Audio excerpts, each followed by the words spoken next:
Hello there, Stephen Howard. I'm so proud to have you on the red couch today.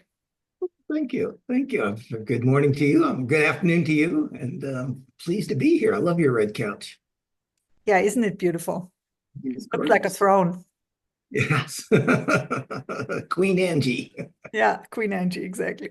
So, Stephen, you and I, we got introduced to each other through our common friend Ed Cohen in the Ed Cohen talk show, and I think we've been on a few shows together already. So, I know a lot about you, and I've also read some of your books already. So, I think I probably have an advanced start in comparison to our audience. But maybe you could just start with a fun fact that the audience won't read about you and won't see in your YouTube channel. Okay. Well, probably the most interesting fact, because when I lived in Asia, I became a scuba diver. So I've done almost 400 dives, Ooh. from, anywhere from 30 feet to the deepest I ever went was 192 feet, which is quite deep for a scuba diver. So, yeah, that's the interesting thing. I haven't done it for many years, but I certainly enjoyed it. That sounds amazing. You lived in Australia, Singapore, and now you're back in the US, if I'm not Yeah, mistaken. So you're a but, truly international professional. I try to be, and I even spent COVID in Mexico City because there were Wow. less restrictions in Mexico than there were in the United States. But yeah, I'm back. I'm back in the United States now. So tell us a bit more about your big profession and why you're doing what you're doing. Well, mostly Angie, I teach leadership. What I say I do is I take good managers and I turn them into great leaders. And when I'm talking about that, the leader is anybody who leads people. So that could be a supervisor, a team leader, manager. And we're not talking just people in the C-suite thing. So, um, yeah, and I love it. I mean, I just did a session last week on the East Coast of the United States for 15 people from a pharmaceutical company, and most of them was like, I love it when I see the light bulb go off, and they go, "Wow, oh, I hadn't thought of that," or "That's interesting," or "I can use that," and it's really pleasing. And then even more pleasing is very often I get phone calls several months later and said, I did what you said and it really worked. So And it's you were nice. wondering, what did I say? Sometimes, yeah. Yeah, no, actually, I had a coach, somebody I was coaching just a couple of days ago. She said to me, she says, I had this email and I got really angry about it. And I remember what you said. And so I calmed myself down. I drafted the response. I didn't send it. I thought about it and then I Uh, changed it. And because what I teach people is to respond, not react to mhm. things. And she said, and it really worked and it became a good conversation. I said, good for you. Amazing. And I guess, you touch a lot on leadership topics in your writing. Um, I love your creation of the word humony. And it would be really interesting if you told our audience a bit more about, how you got to from starting out as a professional to, becoming a writer of leadership books. And then I would also be interested in hearing a bit more about the Humony mindset. Okay, great. Well, I think writing's in my blood. My father was a novelist and a short story Mhm. writer, so he wrote fiction. I can't write fiction. I don't know anything about characterization or dialogues or anything. So I've only written nonfiction. I started writing first articles for magazines when I was living in Asia. A couple of U.S. publications had approached me, and I was writing fairly regular articles for U.S. audience. And then when I went on my own in 93, a friend had been contacted by, I was living in Singapore, and a friend had been contacted by a UK publisher Mhm. to write a book. And she wasn't interested, but she recommended me. So I had lunch with the gentleman from the UK the next day. And I talked about a book idea that I had, and he loved it. So my first book was published by a UK publisher called Butterworth Heinemann, Mhm. and it went through three different print runs. It was in universities. It's about corporate image management, talking about corporate branding, talking about not about logos or colors or anything, but really how the corporate brand is created by the people and it's communicated by the people who deal with customers and suppliers and government officials and everything else. So, and then from there, I just kept writing. So I've published 27 books now. The Humany is the latest. The Humany Leadership came out a couple years ago, and then I created the Humany Mindset book. So Humany Leadership is aimed at leaders, obviously, and Humany Mindset's for everybody. And it talks about how we deal with each other as human beings, how we interact with each other, what we can do to kind of close the divisiveness that we have in our societies, and just treat each other as human beings, basically. And so Humany, Humony, I created the word, and it combines humanity, and harmony. And as I said, I first wrote about it from a business leadership standpoint about creating harmony in the workplace. And now I want to help people create harmony in their lives and harmony in their personal interactions. That is so beautiful.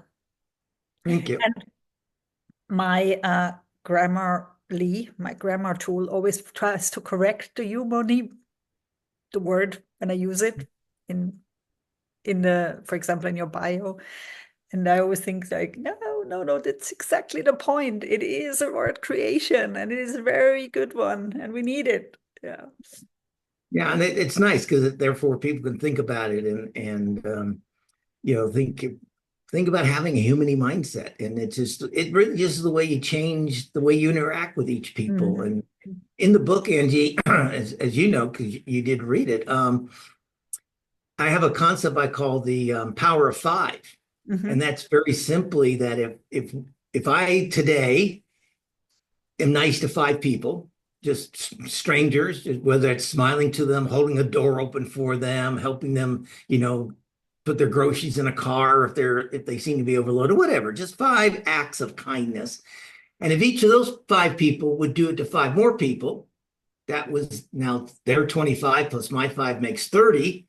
And it just escalates. And if those 5 would do it, even if only 4 of them did it, or all 5 did it to 4 people, and you can indirectly impact several hundred people a day just through the way you interact with 5 strangers. And it's a very powerful concept. That's amazing. And how did you get into coaching? What was the trigger? The trigger was I was doing a lot of training classes, particularly in the oil industry and the electronics, medical device fields, and in the United States particularly.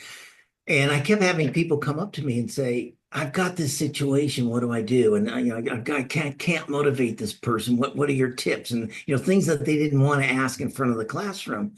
And some of them started saying, could you coach me? And so I just naturally took the skills I use in the classroom, the facilitation skills, and do it on a one-on-one basis, or occasionally for salespeople, I do it on a team basis as well, because I'm talking about sales skills that they all can use. So their situations are not, personal leadership, like I have this person I need to delegate to, or I have this person I need to have feedback with or something. So sales coaching, I do on a team basis, but the leadership managerial coaching is on a one-on-one, because I find the best methodology is to help them solve their problems, help them give them guidance. I don't tell them what to do. I ask questions. I mean, coaching is really pointing people in the right direction and having them think about it. So whatever they do is authentic. It has to be them. I would coach you differently than I would coach Ed Cohen, for instance. Oh, really?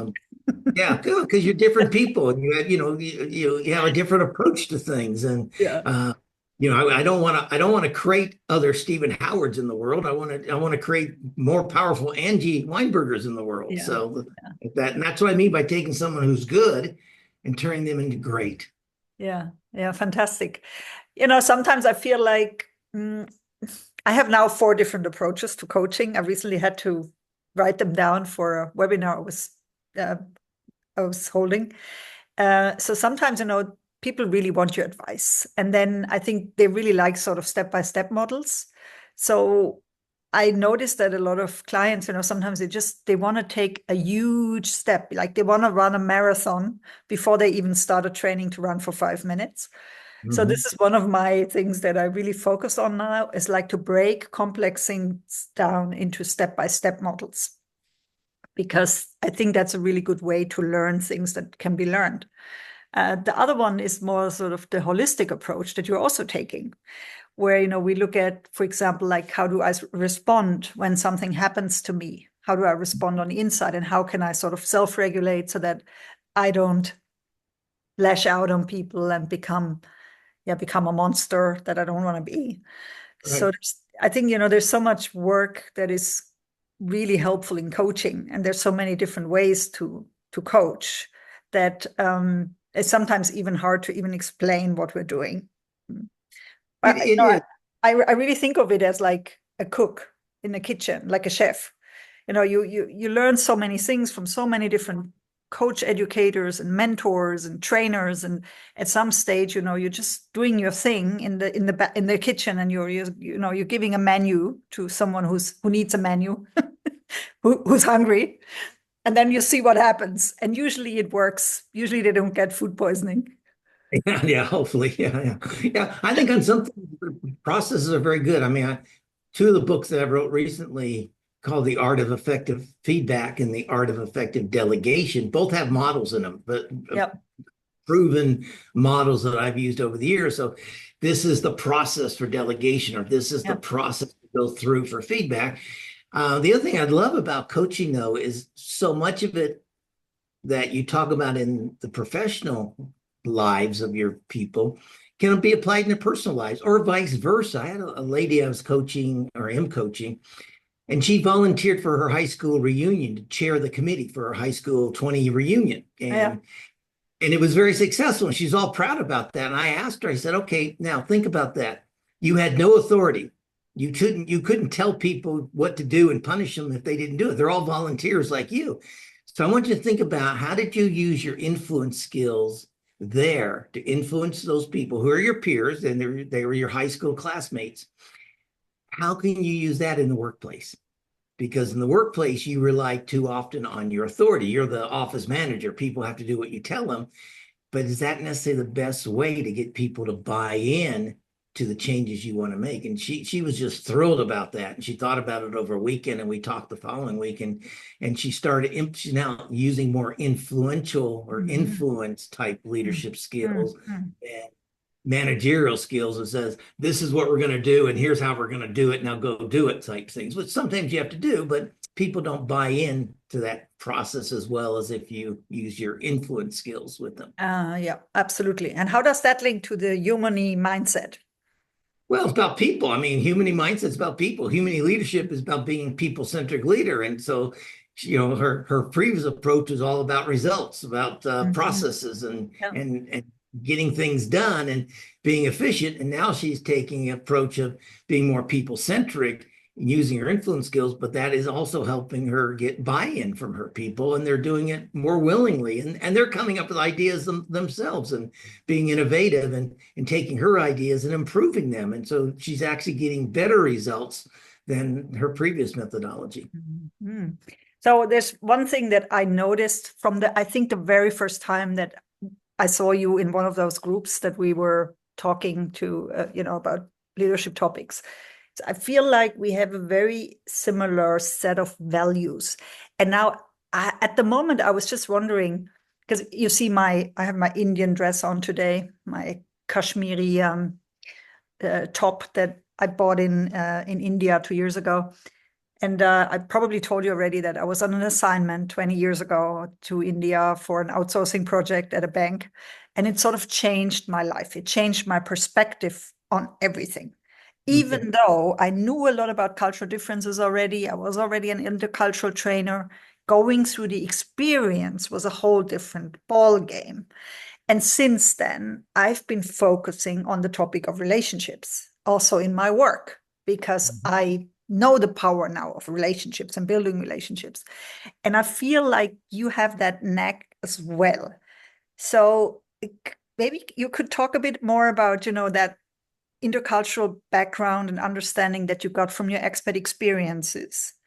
And then also, lead back to what you would tell a younger version of yourself with all the knowledge and experience that you have now that you wish you had known, let's say 20 years ago? Well, nice question there.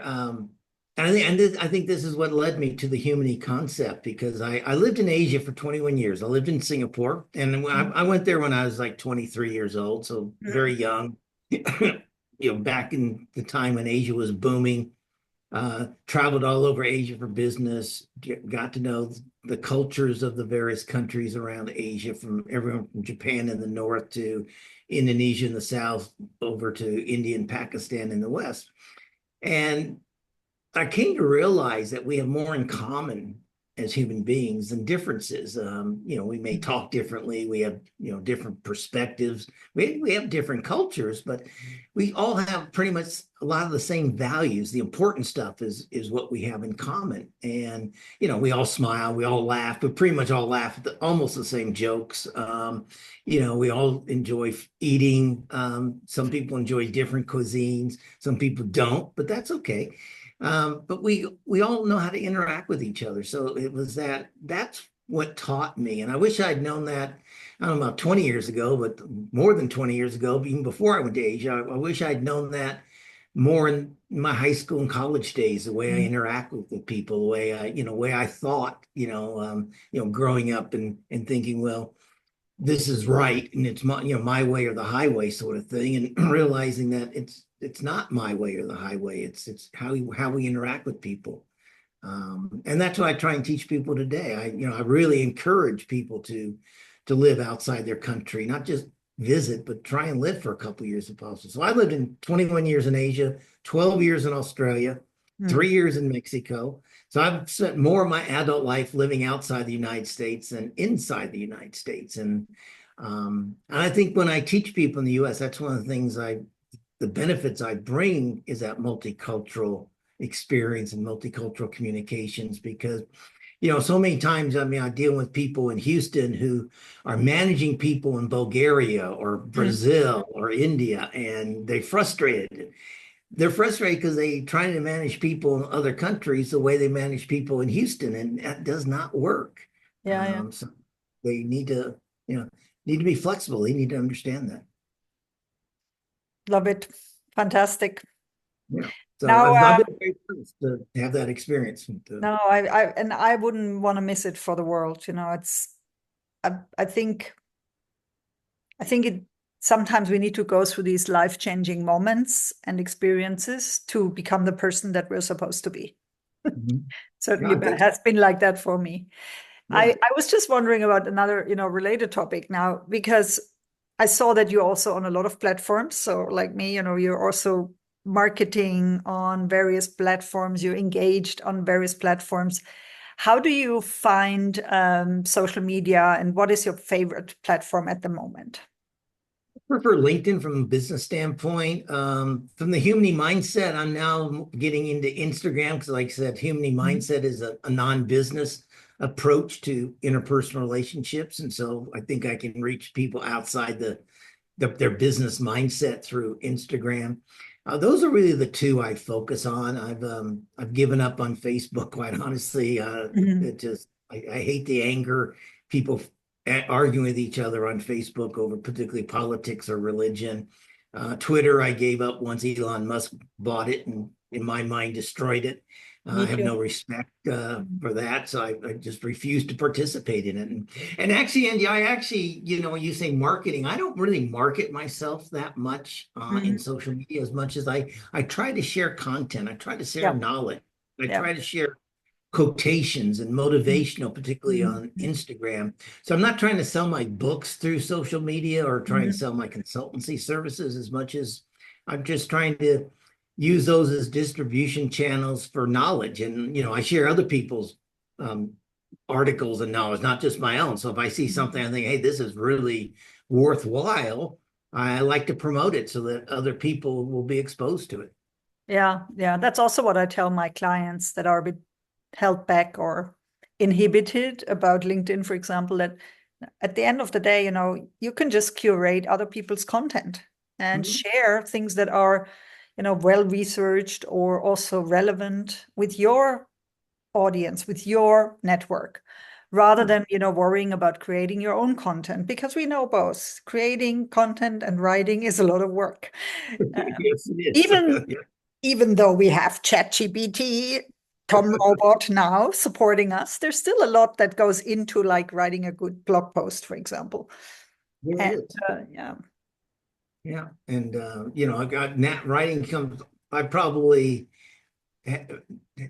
write more content than your clients, for instance, but Yeah. my background's a writer. And so I will take content from a book that I'm writing and maybe turn it into a LinkedIn article. And I like to, one of the things Yeah. is expose it and then see what kind of feedback I get on it. So is this resonating with people, or are people confused by it? So in some ways I'm test marketing my writing through the articles I share on LinkedIn. Yeah. I usually do it the other way around. I teach a lot, then I write a number of blog posts so that I don't have to repeat myself all the time. And then I decide to make a workbook from it. There you go. Well, that's the other thing. I mean, I actually coach other writers too. My coaching is not just in leadership. I help other people bring their books to marketplace, and that's one of the things I've said to people. If you write 30 blog posts that are really good and sharp and have some kind of a thread running through them, you can convert that into a book fairly easily. That will make Exactly. sense. Exactly. And a program. Yes. Yeah. Fantastic. Do you, I mean, at the speed at which you're writing, do you have a book launch coming up next year or any other exciting event we could look forward to? I actually have one, and it's taken the Humany mindset, which is a rational approach to how we interact. The next book is going to be more of a spiritual, emotional approach to how we interact with one another. And so that probably is an April publication. And it's going to be, I'm writing it in a very different format than a straightforward book. So I'll share it with you if you'd like. It's actually has a main person that I call the professor. And so it's a series of 12 to 15 lectures by the professor talking about various philosophies, approaches, spiritual approaches. So for instance, one chapter is going to be about the ego and the soul and how they interact. How does one's ego interact with one's soul? And so that's a lecture by the professor with the questions from the students. So the interaction comes in there. And then at the end of it, the professor gives the students 4 or 5 questions to reflect upon, which for their homework.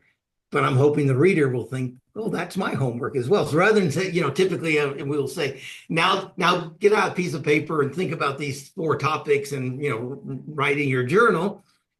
Instead of telling the reader to do that, I'm saying, well, this is the homework for the students. And hopefully the reader will go, oh, I'll do that. That looks interesting. So it's a different approach. Sounds like a really intriguing storytelling. And I would love to read it. I would love to have a look at it. Yeah. You will definitely be on my beta reader list, I'll tell you. Totally. Yes. I'm working on 2 things at the moment. And it's probably not getting ready by April from what it looks like, but I'm pretty proud of the progress that I've made until here. Good. That's good. I always think of things as, you need to also value the process. You have to value the process, and at the moment, I'm on my own. I'm single, so I don't have any family commitments. So I can, I can devote myself to my writing, which is kind of what I'm doing. I've spent the summer kind of as a writing retreat, and now I'm going to do the same thing for the next couple months. As in our world, conferences and workshops don't really happen in December, January. So I'm just basically going to take the time that I would normally be spending doing workshops or developing workshops or facilitating workshops. I'll just spend that time writing. So I'm just in that kind of a nice position for me where I can, take a couple months almost off from work almost. So I'll still do my coaching. But I can just really devote myself to writing because I don't have any other commitments to worry about. That's a great idea. I should copy that for next year. This year is not possible. Already too much going on. Yeah, well, No, but You're it's good always with it. enjoyable. And yeah. So, well, Stephen, I wish you all the best with regards to your next publication Thank you very and much. your writing retreat, your winter writing retreat. And I hope we're going to see each other again on the Ed Cohen show soon or I hope any so. other occasion. Well, thank you for the honor of being on the red couch. It was a very nice conversation, which No, is I what really enjoyed having you. I enjoyed the conversation. So thank you, Angie. Have a good day. Bye-bye. Bye-bye.